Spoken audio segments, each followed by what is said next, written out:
The Acolyte is a Star Wars show that deals with the Jedi investigating a series of deaths amongst their group. This leads to, of course, some very twist and dark turns, which lead to some revealing dark pasts and some dark presents. Set 100 years before The Phantom Menace during the High Republic, this show was highly anticipated by a lot of people, and it seems to be arguably the most controversial thing since The Last Jedi. Why is that? There's a lot of different opinions floating around, some good, some bad. I'm going to dive into my thoughts and opinions in this review of the show, so let's dive in.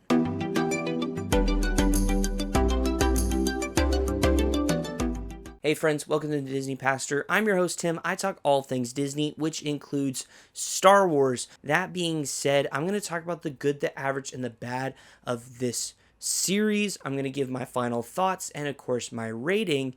Keep it all respectful. This is just my opinions. I would like to know yours, but keep it respectful. You're not going to change anyone's opinions. That being said, let's dive in to the good. Ooh, that's good. One of the absolute best things, without a shadow of a doubt, is going to be the lightsaber choreography. Specifically, episode 5 is absolutely where it is at, which is still the best episode of the series. At the same time, it's just done very well. It is easily the best live-action duels since Revenge of the Sith, and of course, it is the best duel, in my opinion, since Ahsoka versus Darth Maul in Season 7 of the Clone Wars. We've seen a lot of decent to pretty pathetic fights in the last several years from all different Star Wars projects, but this is refreshing to see. It feels great. It feels very visceral. It moves very quickly. It's done very well. The one thing I will say is this: both the lightsaber combat, even also some of the fight choreography in general, is done pretty good as well. At the same time, my one kind of frustration would be is how slow the Wookiee moves. Kelnaga in episode 7, he feels very slow, but at the same time, they kind of managed to duke it out with fists and saber, so there's that. But again, compared to what we've gotten in the past, specifically with episode 5 of the show, man, it is done very well. The other thing I really enjoyed about this season is Master Soul, portrayed by Lee Jung-jae. He does a really good job here. It's not an actor I'm familiar with because I never saw Squid Game, but he did learn English in a good 4 months, and yeah, he was a pretty cool character, and I enjoyed just his acting. He had more emotional range than most characters in the show, which I appreciate. Another one I enjoy is definitely Jackie. She's great, played by Daphne Keane. Seen her in Logan, which I actually rewatched quite recently, and she's fantastic in that. She's great in this as well. Those are definitely two of the better characters, but the best character easily within this series is going to be Chimera, kind of known on the internet as Darth Teefs, however you want to put it. But he is a great character played by Manny Jacinto. He does a really great job here. Easily, in my opinion, the best actor of the series. The calm stillness, but yet scariness that he has is done very well. I appreciate it a lot. And the way he balances in the beginning, he's this kind of light, fun character. And then he switches very, very quickly into this dark, menacing guy. It's really cool to see, and I firmly appreciate it. The other thing I will say here is definitely the score. It's solid. There are moments where I'm like, this doesn't feel like a Star Wars score, but again, you're dealing with like top-notch score from John Williams throughout the Skywalker saga, and you got Michael Giacchino and John Powell, and you got Ludwig Göransson, and so many great composers a part of this. Michael does a really solid job here with his score. Felt like it was pretty overall solid. Something good, something bad, bit of both. Moving on to the average, the flashbacks here are definitely that, which is a little bit frustrating in my opinion. I don't mind flashbacks. I think they can be helpful. I think the way they did it is why it's here. The flashbacks in and of itself, I'm glad we got, helped to explain the story, and having seen all the episodes it makes more sense as to why they did that.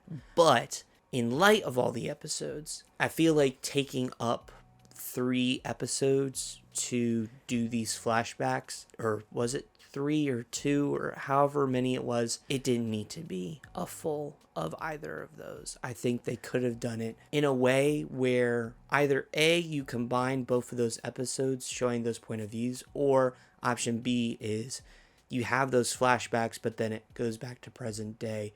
That way you still have the story of present day moving forward at a decent pace. So that's just my personal thought with that. The other thing for me is May and Osha. I mean, I kind of like their characters, but they weren't the standouts of the series. And on top of that, they're not characters that immediately grab my attention. And maybe that's just a me thing. I don't really know. Han, Luke, Leia, Obi-Wan, Padme, Anakin, those kind of grab your attention. I'd say a little bit more than May and Osha. I appreciate the dynamic. I found it unique and interesting. Not a big fan of how they were created. I think it's a little too on the nose. Amandla Stenberg does a pretty solid job. But again, their characters, I'm like, they're okay. And I wish it was done a little bit different. I think script-wise, they felt pretty weak in certain areas. And so if it was beefed up a little bit more, I think we care about them a lot more. And so... but we didn't get that and don't see that through the series, so there's some challenges. I have a really bad feeling about this. Moving on to the bad, the biggest issue here for me is definitely the pacing. You have moments in the show that are very drawn out and purposeful. Some are a little too drawn out, where it feels like, okay, can we just move on to the next little bit here? But there are moments here that move pretty quickly. Episode 5 definitely feels that, where it definitely moves very quick, while the previous episode felt very drawn out, and it definitely could have been shortened, I think, a little bit. The other challenge here is all these episodes are pretty short. I think you could have done longer episodes, maybe a few less episodes, or you keep the same amount of episodes and you just add some things in, because of the fact that this end of the season feels very much like it's hopefully setting up for a second one, which, understandable.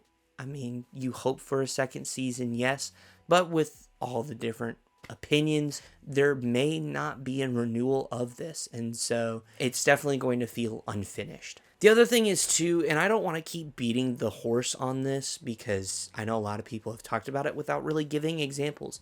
The writing could be better. I think in some ways they over-explained, in other areas they under-explained, and then some characters, in my opinion, just feel very stale. Like Yord could have been a really great character, in my opinion, in the series, but he kind of feels a little stale. The other thing is too, is the writing made certain characters feel dumber than they should be. Soul not picking up that it's May felt very stupid. Some of the moments that the Jedi have make them feel really, really dumb. But it feels like to the point where it's like, I mean, come on, really? How stupid can you be? And so that, I think, again, is a writing thing. That's not necessarily a character thing. But again, that's just my opinion on it. So it was almost there in terms of writing. I think they had a lot of great ideas. The execution wasn't fully there. For a murder mystery, it really doesn't feel like that. The case was quote-unquote solved. You solved it by episode 2, and then your last 6 episodes have been kind of goose chase and a little bit of backstory. It's not really murder mystery-y. It's a little bumming, because I think a murder mystery for Star Wars is a great idea. And so our journey comes to an end. Overall, this is a decent series. I don't hate it. I don't love it. It's kind of mediocre middle-ish, in my opinion. There's things I like. There's things I don't. There's a lot I'm kind of like, I wish this was better. Or I wish this could have been tweaked a little. Would I like a season 2? I wouldn't mind a season 2. Based off where it ended, I wouldn't mind a season 2. This felt very I don't know where the perspective is. The whole point of it was oh, this is from the Sith's perspective. I don't feel like we really see that till the last few episodes. And so I would, if it is truly going to be that, I would not mind a season 2. Have a certain Sith Lord pop up because he was in it. I'm telling you, that was great. And I understand frustrations. I understand the people who enjoy this series. I'm happy they did. I give this a 6.8 out of 10 with a C. It's pretty good, but it's not great. I think it had a lot of great ideas. Again, I just think the execution wasn't all there. That being said, let me know your thoughts on the show down in the comments below. I sure as heck love to talk about Star Wars down below. Keep it respectful, please. That's all I ask. If you're going to start bashing one another, I'm just going to delete your comment. And again, if you enjoyed the video, please give it a big thumbs up. I greatly appreciate it. Helps me know what you like, what you don't like. And if you're new around here, be sure to subscribe down below and hit the bell to be notified for more videos just like this one. And I will see you all in the next video. Have a great day. May the Force be with you. Goodbye.